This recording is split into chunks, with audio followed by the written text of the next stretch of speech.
Hi all earnest അക്കാഡമിയുടെ മറ്റൊരു വീഡിയോയിലേക്ക് സ്വാഗതം. നമുക്കറിയാം സെൻട്രൽ ഫുഡ് സേഫ്റ്റി ഓഫീസർ FSSAയിലേക്കുള്ള ആ ഒരു എക്സാമിനേഷൻ നമ്മളെല്ലാവരും കാത്തിരിക്കുകയാണ്.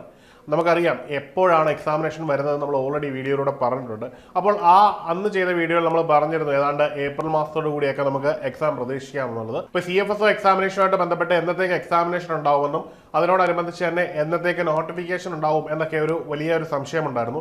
അതിനനുബന്ധിച്ച് നമ്മളൊരു വീഡിയോ ചെയ്തിരുന്നു. അന്ന് നമ്മൾ പറഞ്ഞിരുന്നു ഏതാണ്ട് ഏപ്രിൽ മാസത്തോടു കൂടി ഒക്കെ നമുക്ക് എന്ത് ചെയ്യാം, നോട്ടിഫിക്കേഷൻ പ്രതീക്ഷിക്കാമെന്നുള്ളത് നമ്മൾ പറഞ്ഞിരുന്നു. ഇതൊരു സെൻട്രൽ ഗവൺമെന്റ് എക്സാമിനേഷൻ ആയതുകൊണ്ട് തന്നെ ഏറ്റവും പ്രധാനപ്പെട്ട കാര്യം എന്ന് പറഞ്ഞാൽ നോട്ടിഫിക്കേഷൻ വന്നാൽ നമുക്ക് എക്സാം കൂടി അതിനകത്ത് ഉണ്ടാവും. അതുകൊണ്ട് വളരെ വലിയ സമയമൊന്നും കിട്ടത്തില്ല. ഒരു 40 ദിവസമാണ് മാക്സിമം കിട്ടുന്നത്. അതുകൊണ്ട് നോട്ടിഫിക്കേഷൻ ഒപ്പം തന്നെ എക്സാം വരാൻ സാധ്യതയുള്ള എക്സാമിനേഷനാണ് CFSO എന്നുള്ളത്. ഇത് ഡിപ്പാർട്ട്മെന്റ് നേരിട്ട് നടത്തുന്ന ഒരു കാര്യമാണ് ഈ ഒരു എക്സാമിനേഷൻ എന്ന് പറയുന്നത്. അതുകൊണ്ട് തന്നെ ഇതുമായിട്ട് ബന്ധ അപ്ഡേറ്റുകൾ, ഈ ഒരു എക്സാമിനേഷനുമായിട്ടും ഇതിന്റെ നോട്ടിഫിക്കേഷനുമായിട്ടും ബന്ധപ്പെട്ട അപ്ഡേറ്റുകൾ തരേണ്ടതും ഡിപ്പാർട്ട്മെന്റുകളാണ്. ഈ ഒരു ഡിപ്പാർട്ട്മെന്റ് പ്രധാനപ്പെട്ട ഒരു അപ്ഡേറ്റ് ഉടൻ വന്നിട്ടുണ്ട്. അതാണ് ഇന്നത്തെ വീഡിയോയ്ക്ക് അടിസ്ഥാനപരമായിട്ടുള്ള ഒരു കാരണം.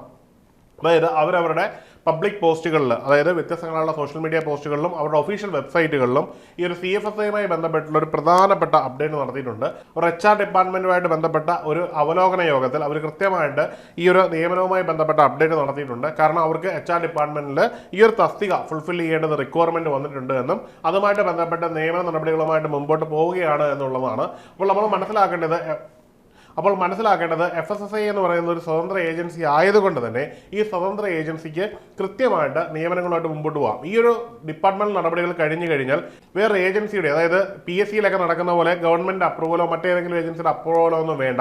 നേരിട്ട് FSSAയ്ക്ക് നോട്ടിഫിക്കേഷൻ ഇട്ടാൽ മാത്രം മതിയാവും. ഈ ഒരു നോട്ടിഫിക്കേഷൻ വന്ന് ദിവസങ്ങൾക്കുള്ളിൽ തന്നെ എക്സാമിനേഷൻ വരുമെന്നുള്ളതാണ്.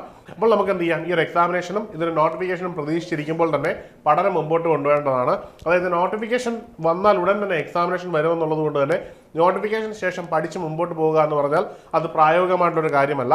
അപ്പോൾ ഈ ഒരു എക്സാമിനേഷൻ വരുമെന്ന് ഏറെക്കുറെ ഉറപ്പായതുകൊണ്ടും ഡിപ്പാർട്ട്മെന്റ് ഒഫീഷ്യലി ഇത് അറിയിക്കുകയും ചെയ്തുകൊണ്ട് നമുക്ക് എന്ത് ചെയ്യാം, നമുക്കിത് ഉറപ്പിക്കാം. ഉടൻ തന്നെ ഈ ഒരു എക്സാമിനേഷൻ ഉണ്ടാവും. അതിനുള്ള തയ്യാറെടുപ്പുകൾ അനിവാര്യമാണ്. അതിനുള്ള കോഴ്സുകൾ ഏണസ്റ്റ് അക്കാഡമിയിൽ അവൈലബിൾ ആണ്. സിസ്റ്റമാറ്റിക്കായുള്ള തയ്യാറെടുപ്പുകളോടുകൂടി തന്നെ നമ്മൾ ഇതിനെ അപ്രോച്ച് ചെയ്യണം. ഇനിയുള്ള കുറച്ച് ദിവസങ്ങൾ നമുക്ക് ഇതിനുവേണ്ടി മാറ്റിവെച്ചാൽ നമ്മുടെ കയ്യിലേക്ക് വരാൻ പോകുന്ന സെൻട്രൽ ഗവൺമെന്റിന്റെ കീഴിലുള്ള വളരെ അഭിമാനകരമായ ഒരു പോസ്റ്റാണ്. അപ്പോൾ ഇതിന്റെ കോഴ്സുകൾ ഏണസ്റ്റ് അക്കാഡമിയിൽ അവൈലബിൾ ആണ്. സിസ്റ്റമാറ്റിക്കായിട്ട് സമയബന്ധമായിട്ട് ഈ കോഴ്സുകളൊക്കെ പഠിച്ചു തീരാനും നോട്ടിഫിക്കേഷൻ വന്നു കഴിഞ്ഞാൽ നമുക്ക് റിവിഷൻ മാത്രം മതി എന്ന രീതിയിലേക്ക് മാറാനും ഈ ഒരു പഠനം നിങ്ങളെ സഹായിക്കും. അപ്പോൾ മറക്കണ്ട, വളരെ പ്രധാനപ്പെട്ട ഒരു പോസ്റ്റാണ്. അപ്പോൾ ഇതിനുള്ള തയ്യാറെടുപ്പുകളായിട്ട് നമുക്ക് ഒരുമിച്ച് പോകാം. അപ്പോൾ കോഴ്സിനെ പറ്റി അറിയുന്നതിന് ഒപ്പം തന്നെ കോഴ്സിൽ ജോയിൻ ചെയ്തതിന് നിങ്ങൾക്ക് താഴെയുള്ള ഗൂഗിൾ ഫോം ഫില്ല് ചെയ്യാവുന്നതാണ്. അല്ലെങ്കിൽ ഈ കാണുന്ന നമ്പറിൽ ബന്ധപ്പെടാവുന്നതാണ്. മറ്റൊരു വീഡിയോയിൽ കാണാം. Good bye.